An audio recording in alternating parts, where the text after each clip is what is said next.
Hello friends, welcome to extra knowledge for education. Friends, इस video में हम चर्चा करने वाले हैं हिंदी काव्य का इतिहास और हिंदी काव्य का विकास और उससे संबंधित प्रश्न और उनके उत्तरों के बारे में। कक्षा 10 और कक्षा 12 और भी कई अन्य कॉम्पिटिटिव एग्ज़ाम के लिए ये वीडियो बहुत महत्वपूर्ण है, क्योंकि जिस किसी एग्ज़ाम में भी हिंदी से रिलेटेड क्वेश्चन पूछे जाते हैं तो हिंदी साहित्य के इतिहास से संबंधित प्रश्न उत्तर जरूर पूछे जाते हैं। आपसे निवेदन है वीडियो को अंत तक देखिए, क्योंकि ये वीडियो बहुत ही महत्वपूर्ण है। आप इनमें से कितने प्रश्न कर सकते हैं आप उसकी काउंटिंग कीजिएगा, ताकि आपको पता चल सके आप इनमें से कितने प्रश्नों के उत्तर जानते हैं। शुरू करते हैं वीडियो। पहला प्रश्न है, विनय पत्रिका के रचयिता हैं। आपको बताना है विनय पत्रिका के रचयिता कौन है। इसका उत्तर है तुलसीदास। दूसरा प्रश्न है, गोस्वामी तुलसीदास रचित विनय पत्रिका की भाषा है। विनय पत्रिका की भाषा आपको बतानी है। इसका उत्तर है ब्रज भाषा। तीसरा प्रश्न है, पृथ्वीराज रासो में किस रस की प्रधानता है। इसका उत्तर है वीर रस की। अगला प्रश्न है, भक्ति काल का समय आचार्य रामचंद्र शुक्ल ने कब से कब तक माना है। इसका उत्तर है संवत 1375 से संवत 1700 तक, अर्थात सन 1318 ईस्वी से सन 1643 ईस्वी तक आचार्य रामचंद्र शुक्ल ने भक्ति काल का समय माना है। अगला प्रश्न है, रामचंद्रिका किसकी रचना है। तो रामचंद्रिका केशव दास की रचना है। अगला प्रश्न है, कामायनी में श्रद्धा सर्ग किस सर्ग के बाद आता है। कामायनी में 15 सर्ग हैं और ये श्रद्धा सर्ग जो है आशा सर्ग के बाद आता है। अगला प्रश्न है, संसद से सड़क तक किस कवि की रचना है। आपको बताना है संसद से सड़क तक किस कवि की रचना है। तो इसका उत्तर है धूमिल। अष्टछाप के कवियों का संबंध भक्ति काल की किस शाखा से है। इसका उत्तर है कृष्ण भक्ति शाखा से। महाकवि भूषण द्वारा रचित शिवावाहिनी में किस रस का प्रयोग हुआ है। शिवावाहिनी जो रचना है उसमें किस रस का प्रयोग हुआ है। इसका उत्तर है वीर रस का। अगला प्रश्न है, नदी के द्वीप के रचनाकार हैं। आपको बताना है ये रचना किसकी है नदी के द्वीप। इसका उत्तर है सच्चिदानंद हीरानंद वात्स्यायन अज्ञेय।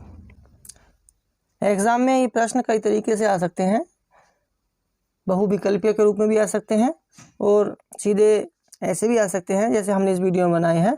तो अगर आपके आदि इनके उत्तर हैं तो आप किसी भी तरीके से आ जाए, आप कर सकते हैं।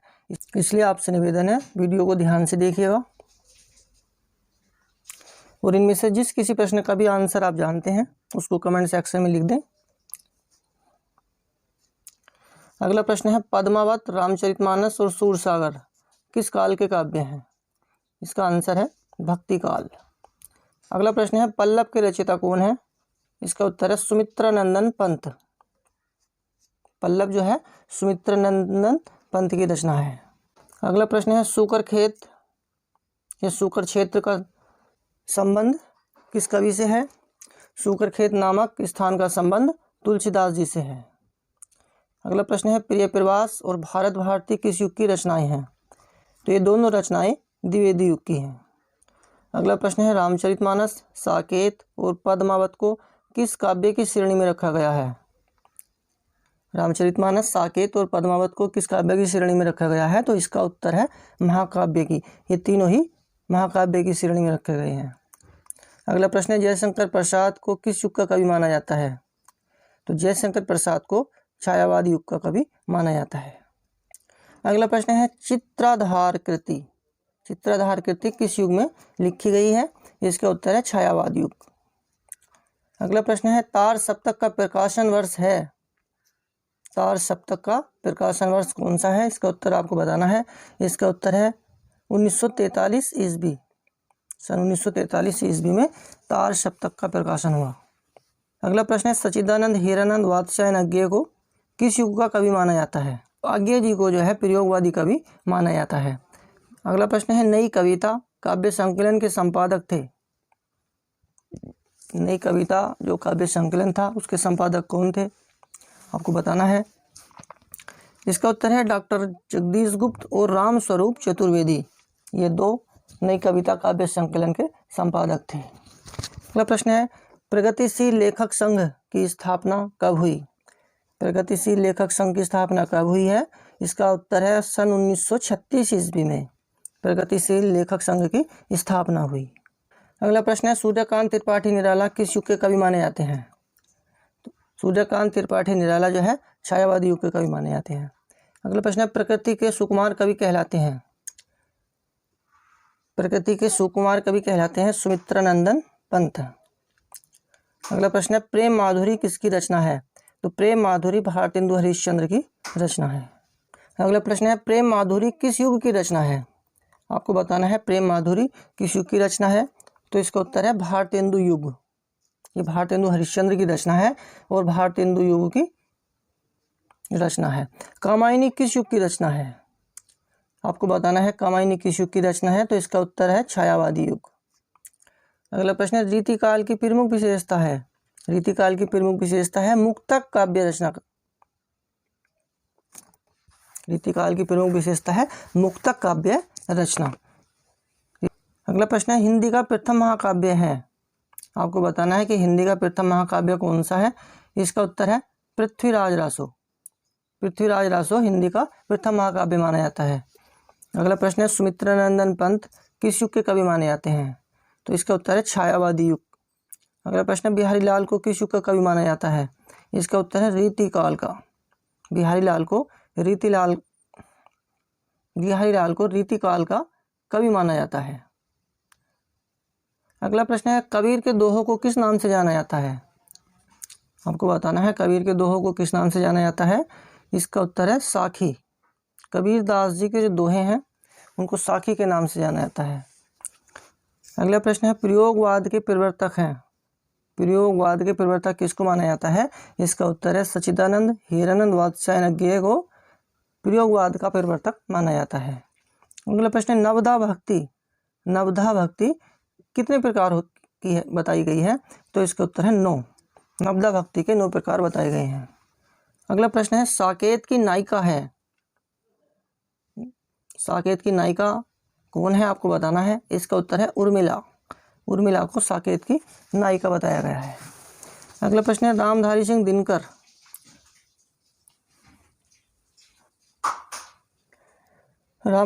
दिनकर को ज्ञानपीठ पुरस्कार कौन सी रचना पर मिला है?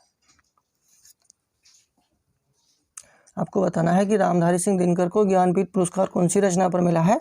इसका उत्तर है उर्वशी। अगला प्रश्न है चिदम्बरा, उर्वशी और प्रिय प्रवास रचनाओं पर कौन सा पुरस्कार प्राप्त हुआ है? चिदम्बरा, उर्वशी और प्रिय प्रवास रचनाओं पर भारतीय ज्ञानपीठ पुरस्कार प्राप्त हुआ है।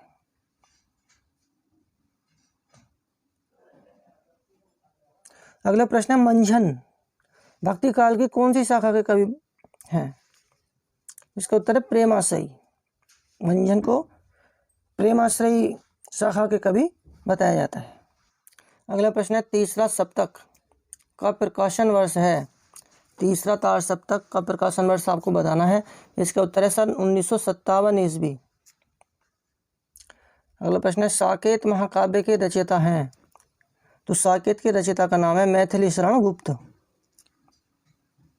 अगला प्रश्न है हुंकार, रश्मिरथी और रेणुका रचनाएं किसकी हैं? हुंकार, रश्मिरथी और रेणुका के रचयिता का नाम आपको बताना है। इसका उत्तर है रामधारी सिंह दिनकर। ये सभी रचनाएं रामधारी सिंह दिनकर की हैं। अगला प्रश्न है चंद्रवरदाई किस काल के कवि हैं? तो चंद्रवरदाई वीरगाथा काल के कवि हैं। अगला प्रश्न है सारंगधर और जगनिक किस काल के कवि हैं? तो ये भी वीरगाथा काल के कवि हैं। अगला प्रश्न है सूरसागर किस काल में लिखी गई? इसका उत्तर है सूरसागर भक्ति काल में लिखी गई है और ये सूरदास जी द्वारा लिखित रचना है। अगला प्रश्न है श्री मंगल सिंह सुमन, नागार्जुन और रामविलास शर्मा किस युग के कवि हैं? आपको बताना है ये तीनों किस युग के कवि हैं। तो इसका उत्तर है प्रगतिवादी युग। ये सभी कवि जो हैं प्रगतिवादी युग के हैं।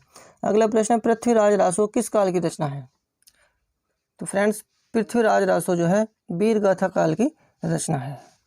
अगला प्रश्न है श्री रामचरितमानस किस काल की रचना है? आपको बताना है श्री रामचरितमानस कौन से काल में लिखी गई है? तो इसका उत्तर है भक्ति काल। श्री रामचरितमानस भक्ति काल की बहुत ही प्रसिद्ध रचना है। अगले प्रश्न है साकेत तथा रामचरितमानस में कौन सा महाकाव्य भक्ति काल का है? साकेत तथा श्री रामचरितमानस में कौन सा महाकाव्य भक्ति काल का है? तो इसका उत्तर है श्री रामचरितमानस। श्री रामचरितमानस जो है भक्ति काल की रचना है। अगला प्रश्न है कौन सा नया अलंकार छायावाद की देन है? इसका उत्तर है मानवीकरण अलंकार। मानवीकरण अलंकार को छायावाद की देन कहा जाता है। अगला प्रश्न है छायावाद युग का समय कब से कब तक माना जाता है? तो छायावाद युग का समय माना जाता है सन 1919 से सन 1938 ईस्वी तक। सन 1919 से सन 1938 ईस्वी तक छायावाद युग का समय माना जाता है। अगला प्रश्न है झरना के रचयिता हैं? तो फ्रेंड्स झरना जो रचना है इसके रचयिता का नाम है जयशंकर प्रसाद। अगला प्रश्न है प्रिय प्रवास महाकाव्य के रचयिता हैं? आपको बताना है कि प्रिय प्रवास महाकाव्य के रचयिता कौन है? इसका उत्तर है अयोध्या सिंह उपाध्याय हरिओद। अयोध्या सिंह उपाध्याय हरिओद जो है ये प्रिय प्रवास महाकाव्य के रचयिता हैं। अगला प्रश्न है हिंदी साहित्य में किस काल को श्रृंगार काल कहा जाता है? हिंदी साहित्य में किस काल को श्रृंगार काल कहा जाता है? इसका उत्तर है रीति काल को। अगला प्रश्न है कबीरदास जी की कबीरदास जी भक्ति काल की किस शाखा का प्रतिनिधित्व करते हैं? तो कबीरदास जी भक्ति काल की ज्ञानाश्रयी भक्ति शाखा का प्रतिनिधित्व करते हैं। अगला प्रश्न है बीसलदेव रासो ग्रंथ किस काल का है? बीसलदेव रासो ग्रंथ जो है वो आदिकाल का ग्रंथ है। अगला प्रश्न निर्गुण काव्य धारा की प्रकृति है? इसका उत्तर है सदियों एवं रूढ़ियों एवं बाह्य आडंबर का विरोध। अगला प्रश्न है केशवदास किस युग के कवि हैं? आपको बताना है कि केशवदास किस युग के कवि हैं। इसका उत्तर है रीतिकालीन कवि। केशवदास को रीतिकालीन कवि माना जाता है। अगला प्रश्न है मतीराम किस काल के कवि हैं? तो मतीराम भी रीतिकालीन कवि माने जाते हैं। अगला प्रश्न है उर्वशी के रचनाकार हैं? आपको बताना है उर्वशी किसकी रचना है। इसका उत्तर है रामधारी सिंह दिनकर। अगला प्रश्न है नरपति नालय किस काल के कवि हैं? आपको बताना है नरपति नालय किस काल के कवि हैं। इसका उत्तर है आदिकाल के। नरपति नालय आदिकाल के कवि माने जाते हैं। अगला प्रश्न है नरेंद्र शर्मा किस युग के कवि हैं? तो फ्रेंड्स नरेंद्र शर्मा जो है ये नई कविता के कवि हैं। अगला प्रश्न है छायावाद की मुख्य विशेषता क्या है? आपको छायावाद की एक मुख्य विशेषता बतानी है। इसका उत्तर है प्रकृति का सूक्ष्म चित्रण करना।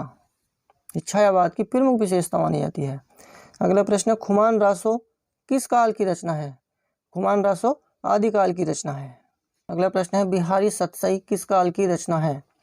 तो बिहारी सतसई जो है रीतिकाल की रचना है। अगला प्रश्न है बीसलदेव रासो किसकी रचना है? बीसलदेव रासो नरपति नालय की रचना है। अगला प्रश्न है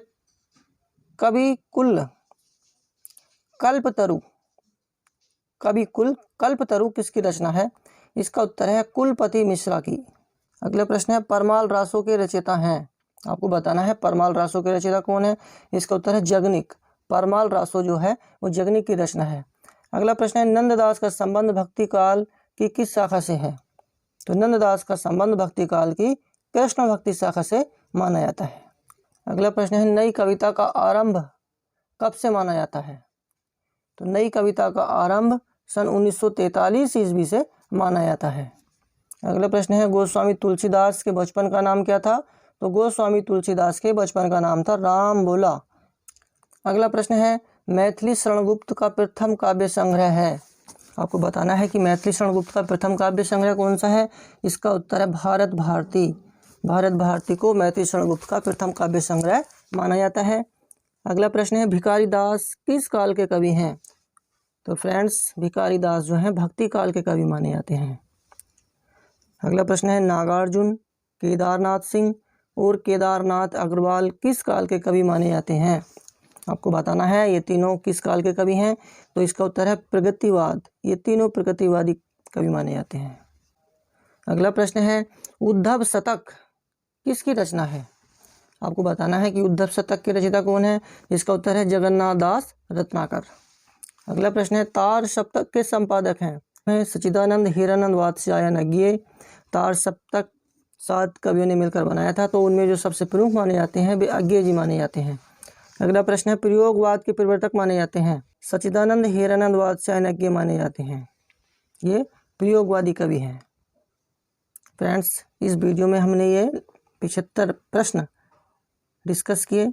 बहुत ही इम्पोर्टेंट प्रश्न है, आप इनको अच्छे से याद कर लीजिएगा, क्योंकि कई एग्ज़ाम की दृष्टि से प्रश्न बहुत महत्वपूर्ण है। और इससे पहले भी मैं हिंदी साहित्य के इतिहास की कई वीडियो बना चुका हूं। अगर आपने भी वीडियो नहीं देखी हैं तो हमारी channel extra knowledge for education पर आकर उनको देख सकते हैं। इसके लिए आप हमारे चैनल को सब्सक्राइब कर लीजिए, ताकि जितनी भी वीडियो हम अपलोड करते हैं उन सभी का नोटिफिकेशन आप तक पहुंच जाए। इसके लिए बेल आइकन को भी प्रेस कर दीजिए। और यदि ये वीडियो आपको अच्छी लगी तो इसको लाइक व शेयर कीजिए अपने दोस्तों के साथ। वीडियो को अंत तक देखने के लिए आपका बहुत बहुत धन्यवाद। Thanks for watching this video. Thank you very much all of you. जय हिंद, जय भारत, वंदे मातरम। और फ्रेंड्स, मैं आपको बताना चाहता हूँ, यदि आप इस वीडियो को PDF के रूप में डाउनलोड करके देखना चाहते हैं तो उसका लिंक डिस्क्रिप्शन में मिल जाएगा। आप उसको डाउनलोड करके कभी भी देख सकते हैं। धन्यवाद।